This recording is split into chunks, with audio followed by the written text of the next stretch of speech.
തനിച്ച് താമസിക്കുന്ന വയോധിക പട്ടിണി കിടക്കുകയാണെന്ന വാർത്ത കേട്ട് സംരക്ഷണം നൽകാനെത്തിയ ജനപ്രതിനിധികൾക്കും ഉദ്യോഗസ്ഥർക്കും മുൻപിൽ തകർന്നു വീണത് നുണക്കഥയുടെ ചീട്ടുകൊട്ടാരം. പുറം ജോലികൾക്ക് പോയും ക്ഷേമ പെൻഷൻ കൈപ്പറ്റിയും ജീവിക്കുന്ന അരിമ്പൂർ കൈപ്പള്ളി സ്വദേശി ശാരദയാണ് വ്യാജ പ്രചാരണങ്ങളിൽ കുടുങ്ങിയത്. കൈപ്പള്ളി ചേമ്പോത്ത് വീട്ടിൽ ശാരദ എന്ന അവിവാഹിതയായ 64-കാരി ടാർപ്പായ വലിച്ചുകെട്ടിയ കൂരയ്ക്ക് കീഴിൽ ഒറ്റയ്ക്കാണ് താമസം.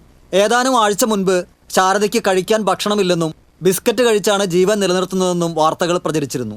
ഇതിന്റെ അടിസ്ഥാനത്തിൽ ഇവരെ അഗതി മന്ദിരത്തിലേക്ക് മാറ്റിപ്പാർപ്പിക്കാനായി അരിമ്പൂർ പഞ്ചായത്ത് പ്രസിഡന്റ് സ്മിത അജയകുമാറിന്റെ നേതൃത്വത്തിൽ ജനപ്രതിനിധികളും സാമൂഹ്യനീതി വകുപ്പ് ഉദ്യോഗസ്ഥരും പോലീസും വീട്ടിലെത്തി.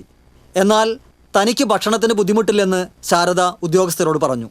ശോചനീയാവസ്ഥയിലുള്ള വീട് കഴിഞ്ഞ ആഴ്ച പണം മുടക്കി താനാണ് അറ്റകുറ്റപ്പണികൾ ചെയ്യിച്ചതെന്നും ശാരദ പറഞ്ഞു. അവിവാഹിതർക്കുള്ള പെൻഷൻ ലഭിക്കുന്നുണ്ടെന്നും തൊഴിലുറപ്പ് ഉൾപ്പെടെയുള്ള ജോലികൾക്ക് പോകുന്നതിനാൽ ജീവിക്കാനുള്ള സാഹചര്യമുള്ള തനിക്ക് അഗതി മന്ദിരത്തിലേക്ക് പോകാൻ താല്പര്യമില്ലെന്ന് ശാരദ പറഞ്ഞതോടെ വന്നവരെല്ലാം അമ്പരന്നു. സത്യാവസ്ഥ അന്വേഷിക്കാതെ പ്രചരിപ്പിക്കുന്ന നുണക്കഥകളുടെ ഇരയാവുകയായിരുന്നു ശാരദയെന്ന് Arimpur panchayat vice president CG Sajeesh പറഞ്ഞു.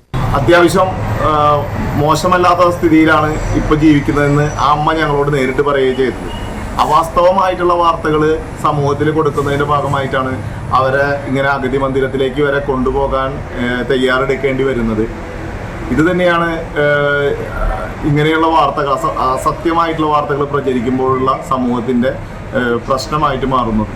പഞ്ചായത്തിലെ അതിദരിദ്രരെ കണ്ടെത്താൻ പട്ടിക തയ്യാറാക്കുന്ന സമയത്ത് ശാരദ വാടകയ്ക്കെടുത്ത വീട്ടിലായിരുന്നു താമസം.